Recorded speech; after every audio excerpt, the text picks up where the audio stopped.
Welcome to Healthy Living Made Simple with your host, Coach Diana Lee. That's me. Today's lesson, we are going to discuss fats. Common question, does eating fat make you fat? Absolutely not. This is a myth that is perpetuated by diet culture and fad diets. Fats are actually essential to our health, but it's important to know which kinds of fats support our health and which ones may pose a risk to our health. Fats play 6 major roles in the body. For one, they help to provide us energy. I know in episode 1, I discussed how carbohydrates are our main source of energy, but fats can also do that for us. They also make and balance hormones, form cell membranes, and form the brain and nervous system. So they're a large part of what we are made up of as humans. They also help to transport vitamins A, D, E, and K. And eating certain fats actually help to provide us with 2 fatty acids that our body cannot naturally make. We're going to review the different types of fats, but first I want you to understand how I help my clients categorize different foods so they can understand how their diet should be comprised of the different kinds of foods that we eat. The first category is eat more. These are foods I encourage my clients to consistently integrate into their diet. I encourage them to eat mostly whole, real foods, minimally processed, and ideally nutrient dense. A great way to think about these foods is they should be integrated into our diet on a daily basis. Then we've got the eat some foods. These are foods that may have some processing to them, or if we eat too much of them, that is when they pose a risk. But in moderation, they are fine for our health. So we want to sprinkle them into our diet, let's say weekly. And then finally, the eat less category. This is what a lot of people will commonly refer to as a treat or a cheat meal. But I don't want you to restrict based off of that information.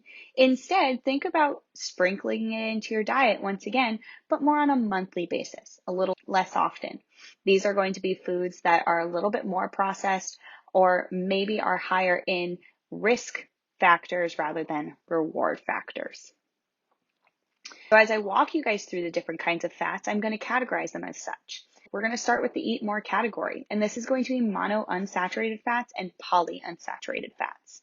Monounsaturated fats can be found in olive oil, peanut oil, canola oil, avocados, almonds, cashews, peanuts, pistachios, olives, and even pork. A common descriptor of these is that they can be liquid at room temperature. By consuming them in our diet, they can help to reduce blood cholesterol and triglycerides. Polyunsaturated fats are necessary for brain function and cell growth. Our bodies don't make them, so we need to get them from food. I'm going to tell you where to get them, but we have to first understand that there are 2 different kinds of polyunsaturated fats. The first kind is the omega-3 fatty acids. These can be found in flax, chia, hemp, walnuts, fatty fish, and other sources. These are considered to be anti-inflammatory. This means that they help to dilate blood vessels, lower our overall inflammation, prevent blood coagulation and clumping, decrease pain, and dilate our airways. The second kind of polyunsaturated fat is the omega-6 fatty acids. These are found in walnuts, safflower oil, tofu, hemp seeds, sunflower seeds, peanut butter, avocado oil, eggs, almonds, and cashews. These are considered to be pro-inflammatory, which means it constricts blood vessels, increases inflammation, causes blood clots, increases pain, and constricts the airway. Now I know what you're thinking. Isn't inflammation bad? So doesn't that mean we should avoid omega-6 fats? No. No. Instead, understand that without inflammation, our body cannot heal from injuries or training sessions. What's important is that we want to balance anti-inflammatory and pro-inflammatory. Ideally, we want a higher ratio of omega-3 to omega-6 fats. But given our highly processed diet, this is actually hard to do because processed foods tend to contain a lot more omega-6 fats. And then even those with omega-3 fats can actually be harder to absorb the omega-3s through the act of processing our food.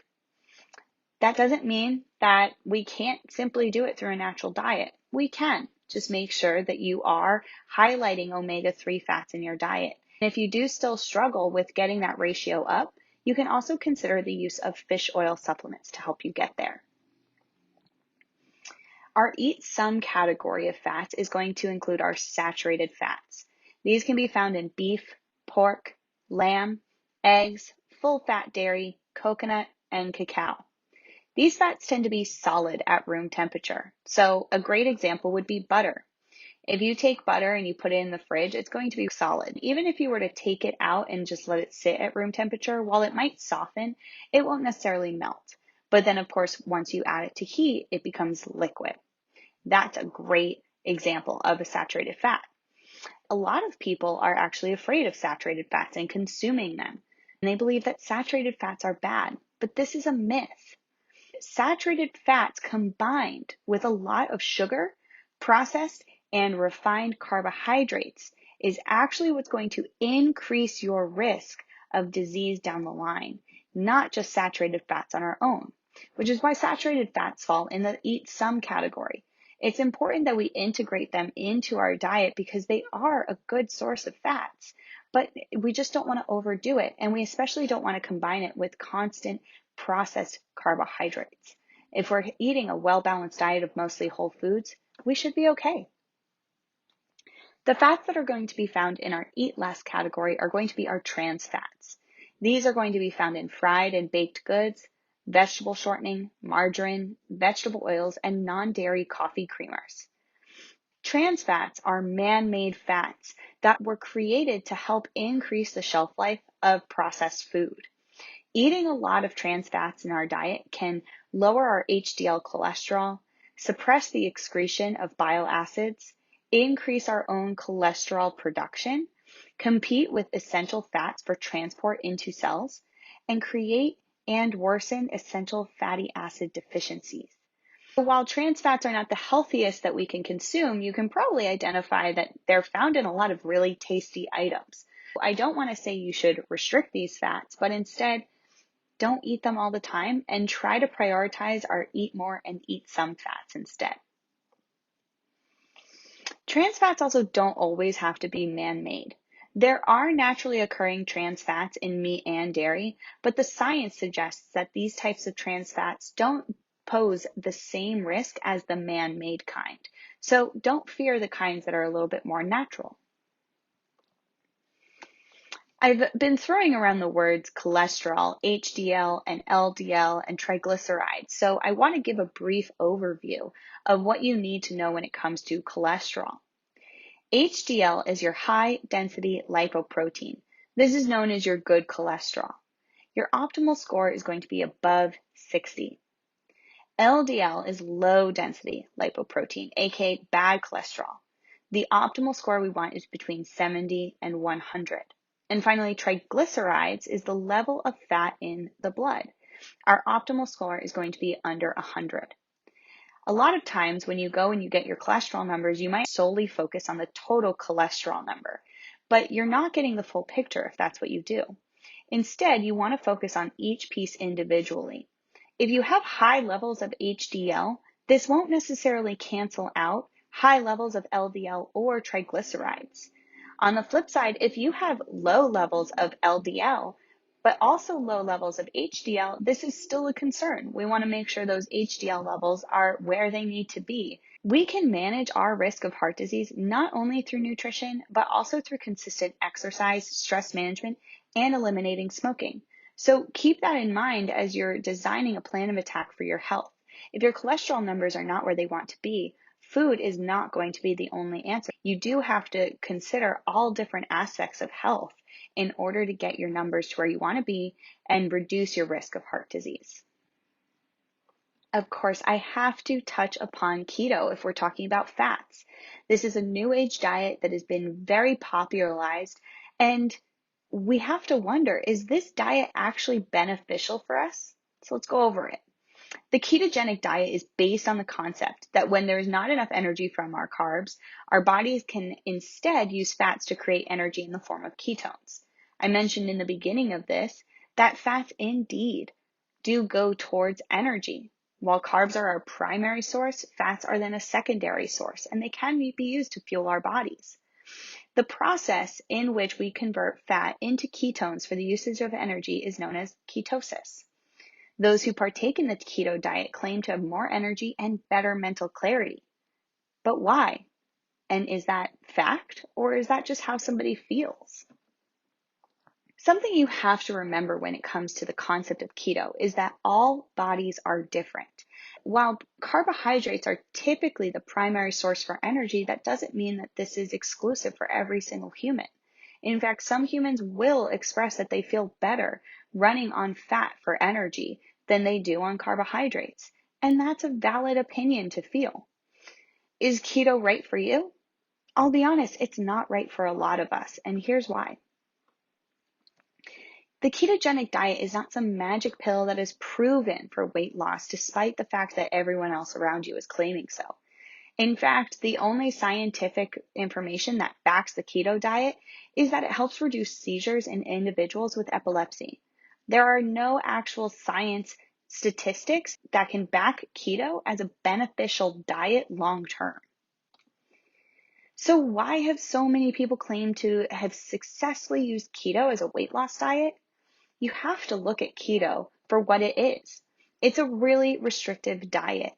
If you are eating incredibly low carbohydrate totals, then you can't fit processed foods into your diet, which tend to be really high carbohydrate.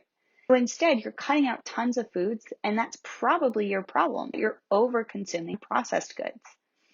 It also ultimately puts an individual at a caloric deficit, which, if you look at the basis of weight loss, it is you need to be burning more energy than you are taking in. And as a result, if a person is reducing the amount of processed foods they eat, they're automatically bringing their caloric intake down because processed foods tend to be calorie dense. So something I want you to keep in mind before you try any diet, including keto and including anything outside of keto, is these 3 questions. 1, does it teach you long-term healthy habits? In the term of keto, I don't believe it does. I believe it teaches you to restrict food and to do things like eat fat bombs at the end of the day when you haven't reached enough fat, instead of focusing on eating mostly whole foods with a well-balanced diet. Is it sustainable? I'll be honest with you, if you told me I had to cut out carbs for the rest of my life, I wouldn't be able to do that. So before you venture into keto, ask yourself, can I eat this way forever? And finally, is it restrictive? Keto is definitely restrictive. It tells you to cut out most of your carbohydrate sources from your diet. Whenever you're being restrictive, it just goes back to that sustainability question. Chances are it's not going to be sustainable. Most of us humans can't stick with something that tells us we have to eliminate something from our diet for life if we don't have something within our body telling us that that food is not making us feel good. Let's take the information that we learned today and apply it now. If you are looking to optimize your health, I would recommend varying your fat intake while adhering to the eat more, eat some, and eat less recommendations. Think daily, weekly, monthly. If you are looking to lose weight, you can consider to decrease your fat intake and focus on consuming more mono and polyunsaturated fats.